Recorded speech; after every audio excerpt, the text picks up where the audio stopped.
પૂજા વિદ્યાલય online શિક્ષણમાં વિદ્યાર્થી મિત્રો, આજે આપણે ધોરણ 12 પ્રકરણ 11 આલ્કોહોલ, ફિનોલ અને ઇથર સંયોજનો વિશે અભ્યાસ કરવાના છે. રોજિંદા જીવનમાં વપરાતા આ સંયોજનો એ આપણે ઘણી વખત એ જોઈએ છે કે ફર્નિચર કામ ચાલતું ત્યારે પોલિશ કરતી વખતે, ત્યાર પછી સ્પ્રીટ, દવાખાને જઈએ ને ત્યારે સ્પ્રીટનો ઉપયોગ થતો હોય છે. તો આવી રીતે એક કાર્બનિક દ્રાવકો અને એ બધામાં આપણે આ આલ્કોહોલ, ફિનોલ અને ઇથર જેવા સંયોજનોનો આપણે ઉપયોગ કરતા હોઈએ છીએ. તો આલ્કોહોલ કોને કહેવાય એ આપણે સમજી લઈએ. તો ખાસ કરીને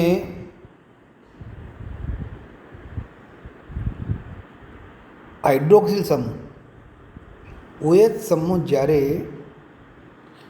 આલ્કેન હાઇડ્રોકાર્બન એટલે કે એલિફેટિક પ્રણાલીમાં રહેલા કાર્બન પરથી હાઇડ્રોજનનું વિસ્થાપન કરે અને OH જોડાય, દાખલા તરીકે મિથેન CH4, અને એ મિથેનનું એક હાઇડ્રોજન દૂર થાય એટલે એમાં CH3 થઈ જશે અને OH જોડાય, ત્યારે જે સંયોજન મને આલ્કોહોલ કહેવાય. એવી જ રીતે ફિનોલ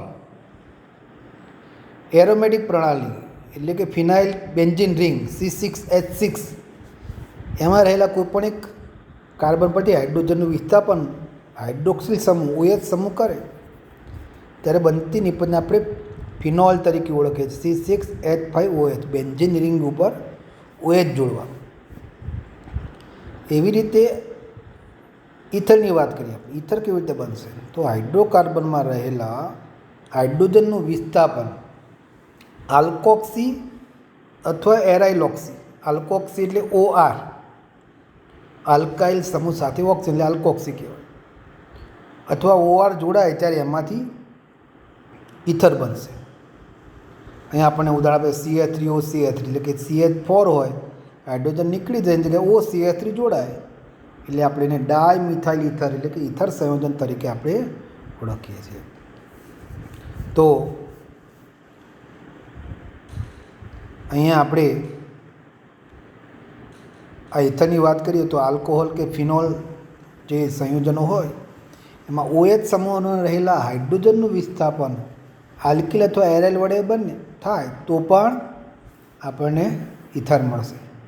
આલ્કોહોલ હોય કે ફિનોલ હોય, એમાં જે OH સમૂહ હોય એમાં હાઇડ્રોજનનું વિસ્થાપન આલ્કિલ અથવા એરાઇલ સમૂહ વડે થાય ત્યારે પણ આપણે એમાંથી ઇથર મેળવી શકીએ છીએ. તો અહીંયા આપણે આલ્કોહોલ સંયોજનનું વર્ગીકરણ જોવાના છે. આલ્કોહોલ, ફિનોલ એ સંયોજનનું વર્ગીકરણ. તો પહેલું આપણે વર્ગીકરણ જોવાના છે, એમાં જોડાયેલા OH સમૂહની સંખ્યાને આધારે. તો એક OH જોડાયો હોય તો એને મોનોહાઇડ્રિક કહેવાય, 2 જોડાયો હોય તો એને ડાયહાઇડ્રિક કહેવાય, 3 જોડાયા હોય તો એને ટ્રાયહાઇડ્રિક કહેવાય, અને વધારે જોડાયો હોય તો એને પોલીહાઇડ્રિક કહેવાય.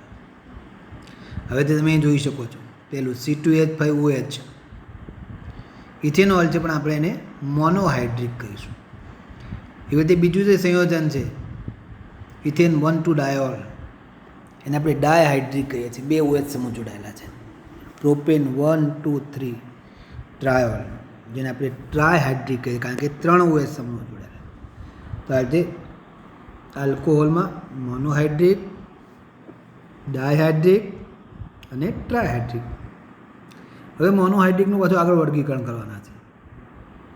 એમાં OH સમૂહ ધરાવતો કાર્બન sp3 સંકરણ ધરાવતો હોય તો પાછા આપણે એને 3 ભાગમાં વર્ગીકૃત કરી શકીએ છીએ: પ્રાથમિક, દ્વિતીયક અને તૃતીયક. પ્રાથમિક આલ્કોહોલ કોને કહેવાય? તો કે OH સમૂહ ધરાવતો જે કાર્બન છે એ બીજા એક કાર્બન સાથે જોડાયેલો હોય અથવા ન જોડાયેલો હોય ડાયરેક્ટ CH3 જે કાર્બન સાથે જોડાયેલો હોય ને તો પણ એને પ્રાથમિક હતા કે મિથેનોલ. પછી આપણે બીજું ઇથેનોલ. તો ઇથેનોલમાં શું થશે? OH ધરાવતો કાર્બન બીજા એક કાર્બન સાથે જોડાય, એ પણ પ્રાથમિક જ છે. દ્વિતીયક કોને કહેવાય? તો અહીંયા તમે જોઈ શકો છો કે કાર્બનની 2 વેલેન્સી ખાલી છે. બે જે કાળી લાઈન દોરી છે ને એને વેલેન્સી કહેવાય, સંયોજકતા. હજુ આપણે એ કાર્બન સાથે, કારણ કે કાર્બન 4 બંધ બનાવે, અત્યારે એક હાઇડ્રોજન તો જોડાયો છે, OH પણ જોડાયો છે, હજુ પણ 2 સંયોજકતા બાકી છે. એટલે આપણે ત્યાં એવું કહી શકીએ કે OH ધરાવતો કાર્બન બીજા 2 કાર્બન સાથે જોડાયેલો હોય તો એવા આલ્કોહોલને આપણે દ્વિતીયક આલ્કોહોલ તરીકે ઓળખીશું. એવી રીતે તૃતીયક આલ્કોહોલ, OH સમૂહ ધરાવતો કાર્બન બીજા 3 કાર્બન સાથે જોડાયેલો હોય તો એને આપણે તૃતીયક આલ્કોહોલ તરીકે ઓળખીએ છીએ. ત્યાર પછી એલાઇલિક આલ્કોહોલ સંયોજનો. તો કે એલાઇલિક કોને કહેવાય? તો કે OH સમૂહ ધરાવતો કાર્બન એ દ્વિબંધ ધરાવતા કાર્બન સાથે જોડાયેલો હોય. OH સમૂહનો કાર્બન એ દ્વિબંધ ધરાવતા કાર્બન સાથે જોડાયેલો. તમે જોઈ શકો અહીંયા આગળ બધા સંયોજનો જે નીચે આપ્યા છે એમાં OH સમૂહ ધરાવતું પહેલું ઉદાહરણ લે. OH સમૂહ ધરાવતું CH2, એ CH2 ક્યાં જોડાયો છે? દ્વિબંધ ધરાવતા CH સાથે. એવી જ રીતે દ્વિતીયકમાં પણ છે, OH સમૂહ ધરાવતો કાર્બન દ્વિબંધ ધરાવતા CH સાથે જોડાયેલો છે. તો એવા સંયોજનોને આપણે એલાઇલિક આલ્કોહોલ તરીકે આપણે ઓળખીએ છીએ. બેન્ઝાઇલિક આલ્કોહોલ સંયોજન. આ આલ્કોહોલ સંયોજન OH સમૂહ એરોમેટિક વલયની પછીના sp3 સંકૃત કાર્બન પરમાણુ સાથે જોડાયેલા હોય. તો બેન્ઝીન વલય સાથે જ્યારે CH2 જોડાયેલો હોય ને એના સાથે OH જોડાયેલો, તો તમે જોઈ શકો છો ઉદાહરણમાં જે CH2 છે એના સાથે OH જોડાયો, પણ CH2 દ્વિબંધ ધરાવતા ફિનાઇલ કેન્દ્ર એટલે કે એરોમેટિક કાર્બન સાથે જોડાયેલો છે. તો એ પ્રકારના જે ઉદાહરણ છે ને આપણે બેન્ઝાઇલિક આલ્કોહોલ તરીકે આપણે ઓળખીએ છીએ. તો બેન્ઝાઇલ આલ્કોહોલમાં આપણે 3 ઉદાહરણમાં તમે જોઈ શકો છો. OH સમૂહ ધરાવતો કાર્બન એ દ્વિબંધ ધરાવતા કાર્બન સાથે જોડાયેલો છે. ત્યાર પછી આપણે CH2 સંકરણ ધરાવતા કાર્બન સાથે OH જોડાય તો એવા સંયોજનને આપણે વિનાઇલિક આલ્કોહોલ, શું કહીશું? વિનાઇલિક આલ્કોહોલ. તો અહીંયા તમે જોઈ શકો છો કે દ્વિબંધ ધરાવતા કાર્બન સાથે જ જોડાયેલા છે. અહીંયા આગળ પહેલું આપણું ઉદાહરણ આપ્યું છે CH2 ડબલ બોન્ડ CHOH. તો અહીંયા આપણા જે પહેલું ઉદાહરણ છે ને આપણે એવા આલ્કોહોલને વિનાઇલિક આલ્કોહોલ, કારણ કે CH2 double bond CH vinyl સમૂહ છે, યાદ રાખશું આપણે. અને જો બીજું ઉદાહરણ લઈએ નીચેનું આપણે મોનોહાઇડ્રિક, તો એમાં તમે જોઈ શકો છો કે ફિનોલ એ પણ આ રીતે ફિનોલનો જે કાર્બન છે એ sp2 સંકરણ ધરાવે છે અને ફિનોલમાં રહેલા જે બેન્ઝીન રિંગ છે એના સાથે OH જોડાય ત્યારે આ પ્રકારનું સંયોજન બનશે, એને આપણે ફિનોલ જ કહીએ છીએ. પણ એમાં પણ OH સમૂહ ધરાવતો કાર્બન sp2 સંકરણ ધરાવે છે. જો આ રીતે એરોમેટિક રિંગ એક OH ધરાવે તો એને મોનોહાઇડ્રિક કહેવાય. ફિનોલનું પાછું વર્ગીકરણ મોનોહાઇડ્રિક, ડાયહાઇડ્રિક, ટ્રાયહાઇડ્રિક.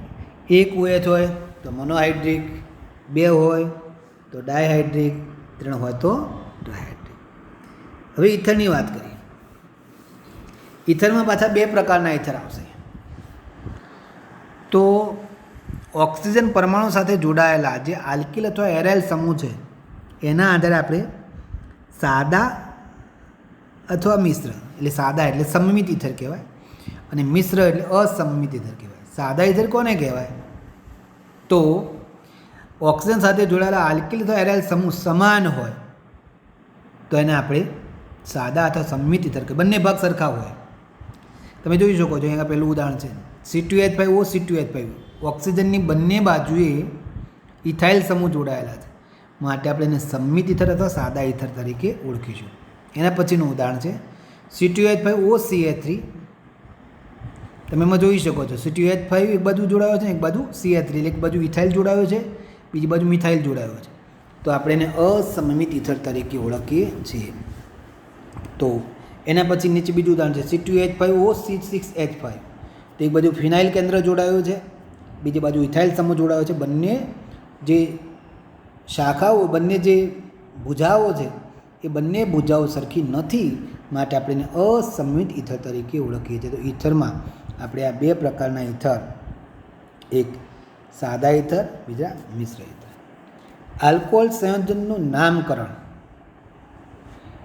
તો આપણે જાણીએ છીએ પ્રમાણે સામાન્ય નામકરણમાં આપણે આલ્કાઇલ સમૂહ પાછળ આલ્કોહોલ એવું નામ લગાડીએ છીએ. CH3 હોય તો methyl alcohol, CH3 CH2 CH2 હોય તો પ્રોપાઇલ આલ્કોહોલ અથવા એન પ્રોપાઇલ આલ્કોહોલ, આ બધા સામાન્ય નામ છે. પણ IUPAC નામકરણમાં OH સમૂહ લાગે ત્યારે ઓલ પ્રત્યે લાગે. શું લાગે? ઓલ પ્રત્યે લાગે. અને ઓલ પ્રત્યે લાગ્યા પછી આપણે એને OH સમૂહ કયા નંબરના કાર્બન સાથે જોડાયો છે એના પરથી આપણે નંબર આપીએ છીએ. તો પહેલાં 3 ઉદાહરણ આપણે જોઈએ છીએ. CH3OH એક કાર્બન છે એટલે મિથેન. મિથેનમાં આપણે ઓલ પ્રત્યે લગાડીએ એટલે મિથેનોલ. બીજું ઉદાહરણ CH3CH2CH2OH 3 કાર્બન છે એટલે પ્રોપેન છે.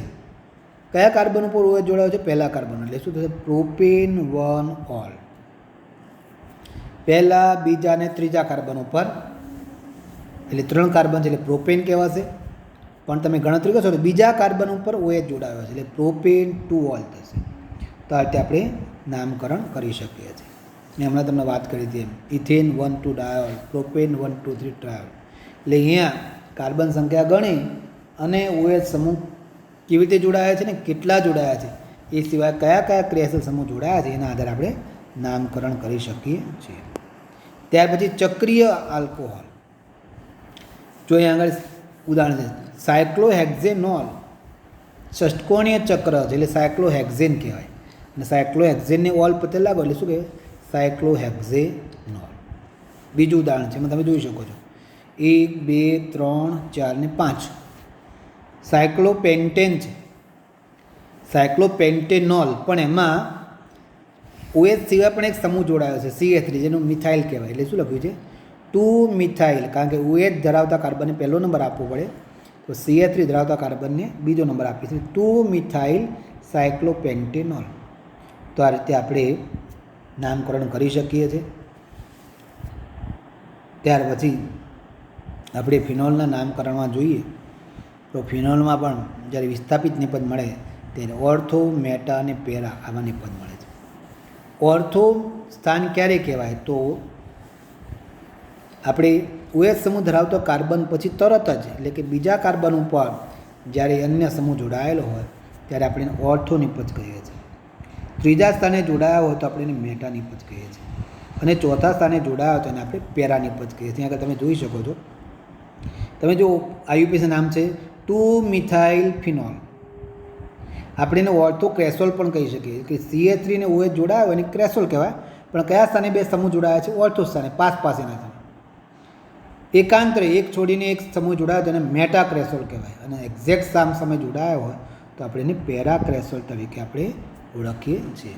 એવા કેટલાક સંયોજનો તમારે યાદ રાખવાના છે કે બે OH સમૂહ પાસે હોય તો એને કેટેકોલ કહેવાય, મેટા સ્થાને હોય તો રિસોર્સિનોલ કહેવાય, અને સામે હોય તો કિનોલ અથવા હાઇડ્રોક્વિનોન તરીકે ઓળખીએ છીએ.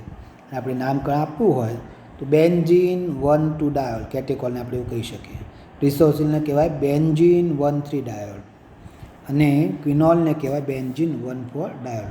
તો આ રીતે આપણે નામકરણ કરી શકીએ. એવી રીતે ઇથરના નામકરણની આપણે ચર્ચા કરી. ઇથરના નામકરણમાં લાંબી શૃંખલાને આપણે આલ્કેન મૂળ તરીકે લઈશું. લાંબી શૃંખલાને આપણે આલ્કેન મૂળ તરીકે, સામાન્ય નામમાં તો આપણે જેના ક્રિયાશીલ સમૂહ જોડાયા હોય મિથાઇલ, ઇથાઇલ એનો લખી અને પાછળ ઇથર લગાડીએ છીએ પ્રત્યયમાં. પણ IUPAC નામમાં આપણે આલ્કોક્સી પૂર્વક લગાડીએ છીએ. ઓક્સી પૂર્વક એવું શબ્દ મોટાભાગે નવી ટેક્સ્ટમાં વાપરાય છે. તો આલ્કોક્સી પૂર્વક લાગશે. દાખલા તરીકે પહેલું ઉદાહરણ છે CH3OCH3. તો CH3OCH3માં નામ થશે મિથોક્સી મિથેન. તો અહીંયા આપણે એવું ખાસ યાદ રાખવાના છે કે તમને ત્રીજા ઉદાહરણથી સમજાશે. ત્રીજું ઉદાહરણ લઈએ આપણે. જો CH3O CH2 CH2 CH3, તો જે વધારે કાર્બન ધરાવતી શૃંખલા હોય એને આલ્કેન મૂળ તરીકે લેવાય. એટલે એક બાજુ 3 કાર્બન છે ને એક બાજુ 1 કાર્બન છે, તો 3 કાર્બન ધરાવતી આલ્કેન શૃંખલાનું જે મૂળ છે એને આપણે પ્રોપેન કહેવાય. શું કહેવાય? પ્રોપેન. અને બાકી શું વધ્યું? CH3O અને OCH3 ને આપણે કહીએ છીએ કે મિથોક્સી. શું કહેવાય? મિથોક્સી. એટલે એનું નામ થશે 1-મિથોક્સી પ્રોપેન. તો આવી રીતે આપણે ઇથરના સંયોજનોના નામ આપણે IUPAC નામકરણ પણ હાથે કરી શકીએ છીએ. અહીંયા આગળ આપણા જે 3 ક્રિયાશીલ સમૂહ છે એના બંધારણની ચર્ચા કરવાના છીએ. તો સૌથી પહેલાં આપણે આલ્કોહોલની વાત કરીએ. આલ્કોહોલમાં રહેલા કાર્બન અને ઓક્સિજન બંને એ sp3 સંકરણ ધરાવે છે. કાર્બન અને ઓક્સિજન એ sp3 સંકરણ ધરાવે છે. અહીંયા જે ઓક્સિજન છે એ sp3 સંકરણ ધરાવે છે, એટલે ખરેખર એનો જે બંધ કોણ હોય 109 ડિગ્રી 28 મિનિટ તો 109.5 ડિગ્રી હોવો જોઈએ. પણ એને જગ્યાએ ઓક્સિજન ઉપર આવેલા અબંધકારક ઇલેક્ટ્રોન યુગ્મને કારણે એ જે બંધ કોણ છે ઘટીને 108.9 થાય છે. એવી જ રીતે આપણે ફિનોલની ચર્ચા કરીએ. ફિનોલમાં ઓક્સિજન એ sp3 સંકરણ જ ધરાવે છે, પણ ફિનોલ અને ઓક્સિજન, ફિનોલમાં રહેલો જે ઓક્સિજન છે, ઓક્સિજન અને બેન્ઝીન રિંગ ઉપર રહેલો જે કાર્બન છે એ દ્વિબંધની જેમ વર્તે છે. એ આગળ આપણે એમાં સંસ્પંદન સમજીશું ત્યારે સમજાશે, પણ ટૂંકમાં આપણે એક તો ખાલી મેં એમ જ કીધું અત્યારે. પણ ઓક્સિજન sp3 સંકરણ ધરાવે ત્યારે એનો બંધકોણ 109.5 ડિગ્રી હોવો જોઈએ, પણ એ નહીં હોતા ઓક્સિજન ઉપર આવેલા જે અબંધકારક ઇલેક્ટ્રોન યુગ્મ છે એને કારણે અપાકર્ષણથી એ બંધકોણ ઘટીને 109 થઈ જાય છે. એવી જ રીતે અહીંયા આગળ ઇથરની વાત કરીએ છીએ. ઇથરના બંધારણમાં તમે જુઓ છો કે બે બાજુ આપણે મિથાઇલ સમૂહ વચ્ચે ઓક્સિજન છે, તો ઓક્સિજન ઉપર અબંધકારક ઇલેક્ટ્રોન યુગ્મ આવેલા છે અને બંને કાર્બન છે. તો અહીંયા અપાકર્ષણને કારણે બંને સમૂહ વચ્ચે પણ અપાકર્ષણ થશે, મિથાઇલ અને મિથાઇલ સમૂહ વચ્ચે. એમના અપાકર્ષણને કારણે બંધ કોણ ખરેખર 109.5 ડિગ્રી હોવો જોઈએ એની જગ્યાએ 111.7 ડિગ્રી છે. તો ભૌમિતિક રચનાઓમાં અહીંયા આગળ આ ચર્ચા એ દર્શાવી છે. અહીંયા પેરેગ્રાફમાં મને બધું લખીને આપ્યું છે ભાઈ કેમ આ રીતનું છે. તો ઇલેક્ટ્રોન યુગ્મના અપાકર્ષણને કારણે આ બંધકોણ જે આપણે VSEPR સિદ્ધાંતમાં ભણી ગયા છે, VSEPR સિદ્ધાંતની મદદથી બંધકોણ કેમ ઘટે છે એ માહિતી આપણે મેળવી શકીએ છીએ. ત્યાર પછી આપણે આલ્કોહોલ સંયોજનોની બનાવટની ચર્ચા કરી. આલ્કોહોલ સંયોજનની બનાવટમાં પહેલાં આપણે જોવાના છે આલ્કિન સંયોજનમાંથી આલ્કોહોલની બનાવટ. તો આ પ્રક્રિયામાં આપણે જાણીએ છીએ કે આલ્કિન સંયોજન એ આલ્કિન સંયોજનમાં રહેલા જે દ્વિબંધ છે એ દ્વિબંધ તૂટી જાય. તમને ખબર છે દ્વિબંધ તૂટી એક બાજુ OH જોડાય ને એક બાજુ AH જોડાય, એટલે કે આપણી આ પ્રક્રિયામાં યોગશીલ પ્રક્રિયા કહેવાય. કેવી પ્રક્રિયા કહેવાય? યોગશીલ પ્રક્રિયા. તો યોગશીલ પ્રક્રિયાની નિપજ કેવી મળશે? તો કે દ્વિબંધ તૂટી જાય અને દ્વિબંધને સ્થાને પ્રક્રિયક અણુ જોડાવાની જે પ્રક્રિયા છે એને આપણે યોગશીલ પ્રક્રિયા તરીકે આપણે ઓળખીએ છીએ.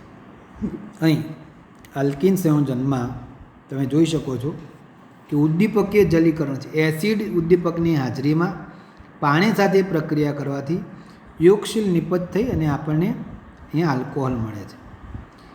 પણ એમાં પાછી એક મુશ્કેલી એ છે કે દ્વિબંધ ધરાવતા કાર્બન સાથે જ્યારે H અને OH જોડાય છે ત્યારે જ્યાં સુધી દ્વિબંધ ધરાવતા કાર્બન બંને સરખા હોય એટલે કે સમમિત હોય ત્યારે નિપજ એક જ મળશે.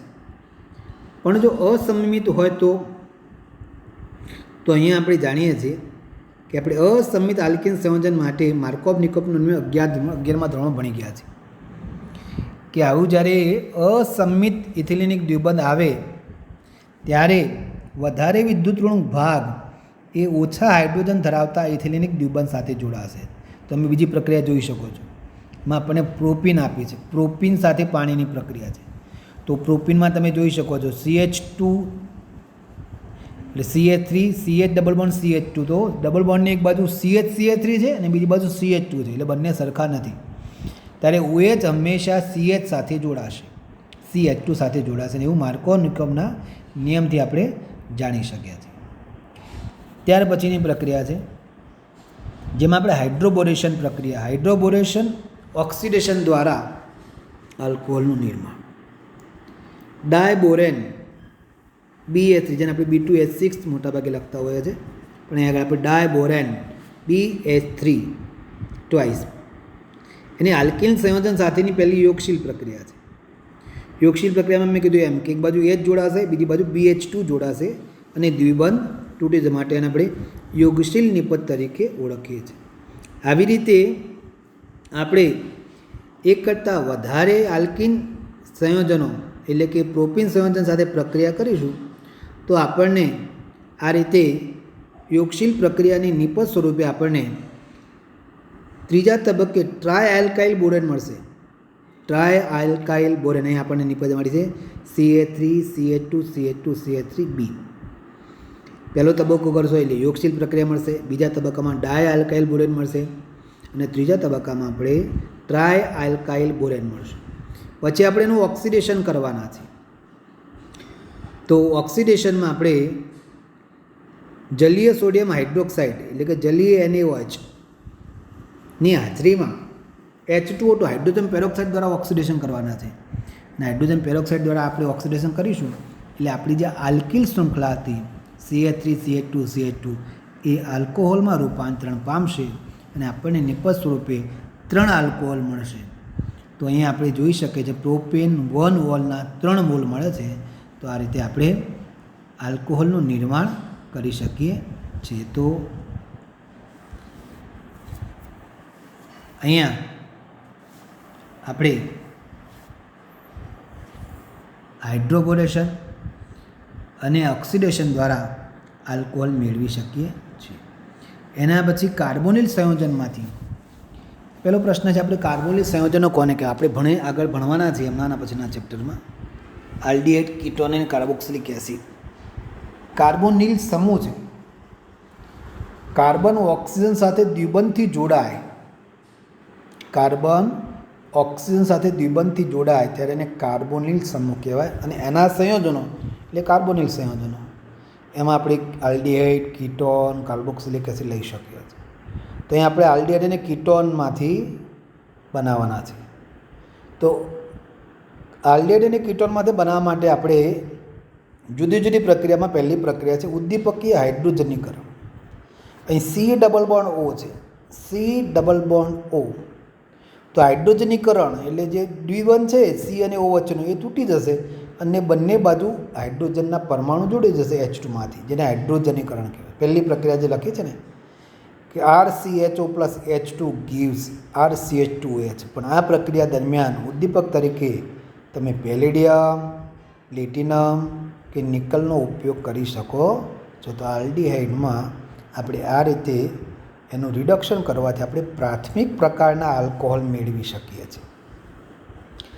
એવી જ રીતે આપણે કીટોન સંયોજન લઈએ તો કીટોન સંયોજનનું સોડિયમ બોરોહાઇડ્રાઇડ અથવા લિથિયમ એલ્યુમિનિયમ હાઇડ્રાઇડ એનું નામ આપણે જુઓ NaBH4 અથવા LiAlH4 જેવા રિડક્શન કરતા પદાર્થોનો ઉપયોગ કરીએ તો કીટોનમાંથી આપણને દ્વિતીયક આલ્કોહોલ મળશે.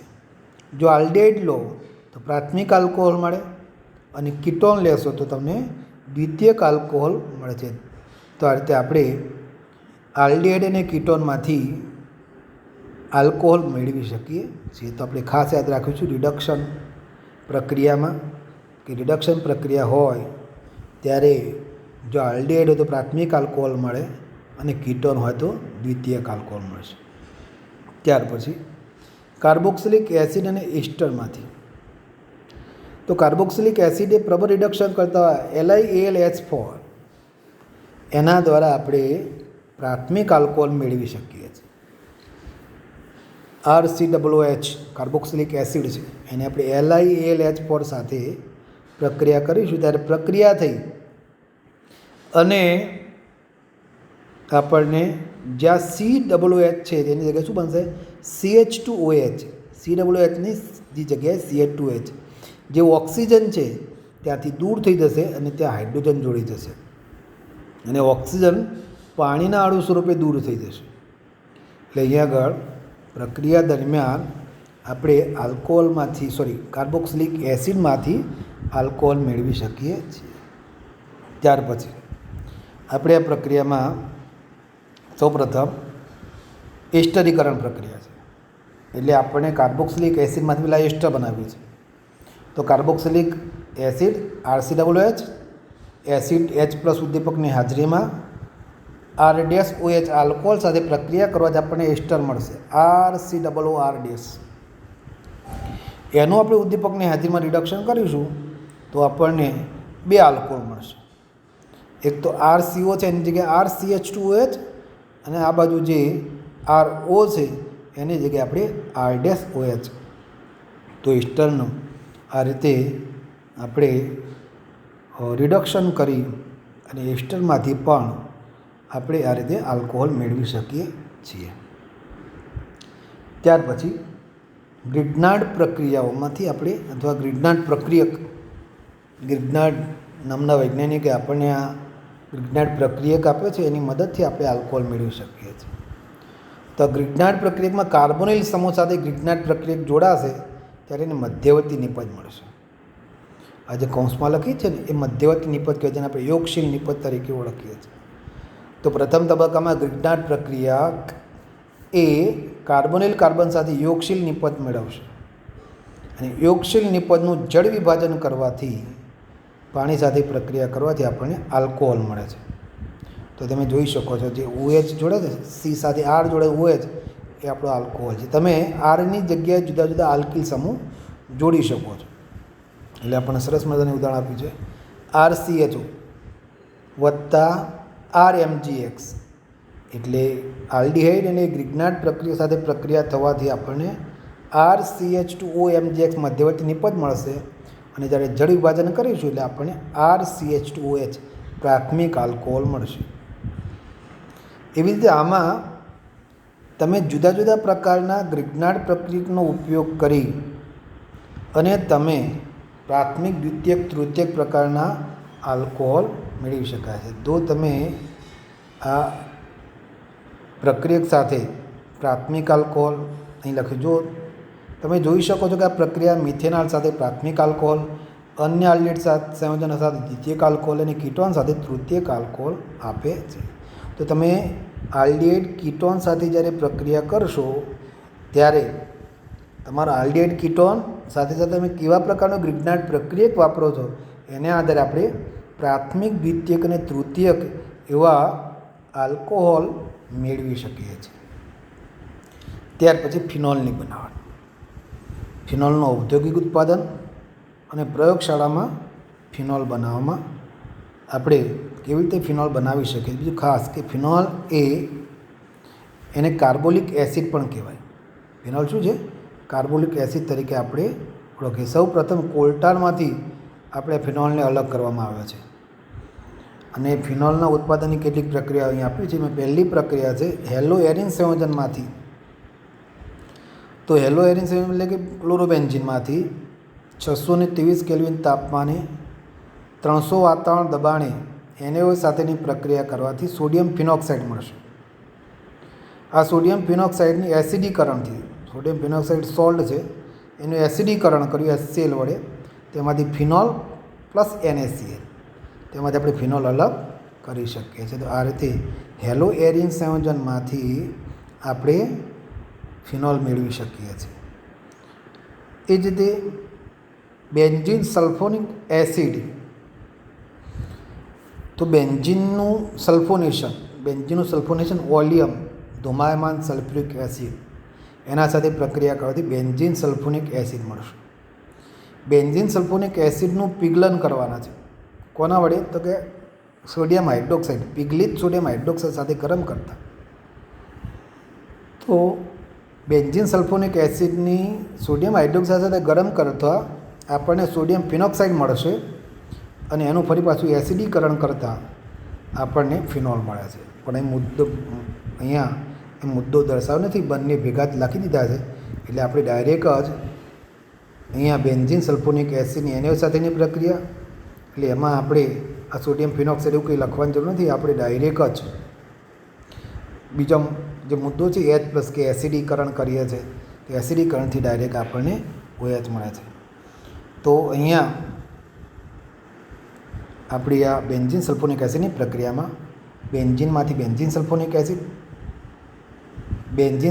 એસિડનો આપણે NaOH સાથે પ્રક્રિયા કરીએ તો benzene sulphonate, sodium benzene sulphonate એવો ક્ષાર મળે, અને એસિડીકરણ કરીએ એટલે એમાંથી આપણને ફિનોલ મળે. ત્યાર પછી ડાયઝોનિયમ ક્ષારમાંથી બેન્ઝીન ડાયોઝોનિયમ ક્લોરાઇડ એવો ક્ષાર બનાવવાના છે, ને એમાંથી આપણે ફિનોલ મેળવવાના છે. તો એનિલિન એરોમેટિક પ્રાથમિક એમાઇનની NaNO2 સાથે 273 થી 278 કેલ્વિન જેટલા નીચા તાપમાને, એકચ્યુઅલી એનિલિન એ બેઝિક છે, એટલે એને આપણે HCl સાથે પ્રક્રિયા કરીએ ઓગળી જશે, HClમાં ઓગળી જશે. HClમાં ઓગાળી ખૂબ જ નીચા તાપમાને 273-278 કેલ્વિન તાપમાને આપણે એમાં ધીમે ધીમે NaNO2 સોડિયમ નાઇટ્રાઇટ ઉમેરીશું, એટલે આપણને મળશે બેન્ઝીન ડાયોઝોનિયમ ક્ષાર.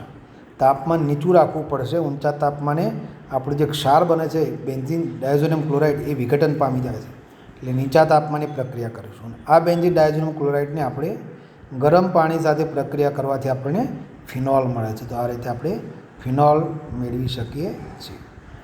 ક્યુમિન પદ્ધતિ, તો અહીંયા આપણી આ ક્યુમિન પદ્ધતિમાં જે નિપજ છે, મતલબ પ્રક્રિયા આપણે ક્યુમિન વાપરવાના છે, માટે આપણે ક્યુમિન પદ્ધતિ કહીએ છીએ. ક્યુમિનનું આઇસોપ્રોપાઇલ બેન્ઝીન કહેવાય. શું કહેવાય? આઇસોપ્રોપાઇલ બેન્ઝીન. એની હવાની હાજરીમાં પ્રક્રિયા કરીશું ક્યુમિન હાઇડ્રોપેરોક્સાઇડમાં ઓક્સિડેશન પામશે. ક્યુમિનમાંથી ઓક્સિડેશન કરીશું હવાની હાજરીમાં, તો ક્યુમિન હાઇડ્રોપેરોક્સાઇડ બનશે. આ ક્યુમિન હાઇડ્રોપેરોક્સાઇડ જે મંદ એસિડ સાથે પ્રક્રિયા કરી એમાં ફિનોલ મુખ્ય નિપજ તરીકે અને ઉપનિપજ તરીકે આપણને એસિટોન મળે છે. તો આડ પેદાશ એસિટોન મળે છે અને મુખ્ય નિપજ તરીકે આપણને ફિનોલ મળે છે. આડ પેદાશની નિપજ અટકાવવા માટે આપણે અગાઉથી જો અંદર એસિટોન ઉમેરીએ તો વધારે પ્રમાણમાં ઉત્પન્ન થશે, નહીં આપણે ડાયરેક્ટ ફિનોલ મેળવી શકીએ. તો આ રીતે ક્યુમિનનું હવાની હાજરીમાં ઓક્સિડેશન કરવાથી ક્યુમિન હાઇડ્રોપેરોક્સાઇડનો આપણે મંદ એસિડ સાથે પ્રક્રિયા કરવાથી આપણે ફિનોલ મેળવી શકીએ છીએ. તો અહીંયા આપણી ફિનોલની બનાવટ આપણે પૂરી કરીએ.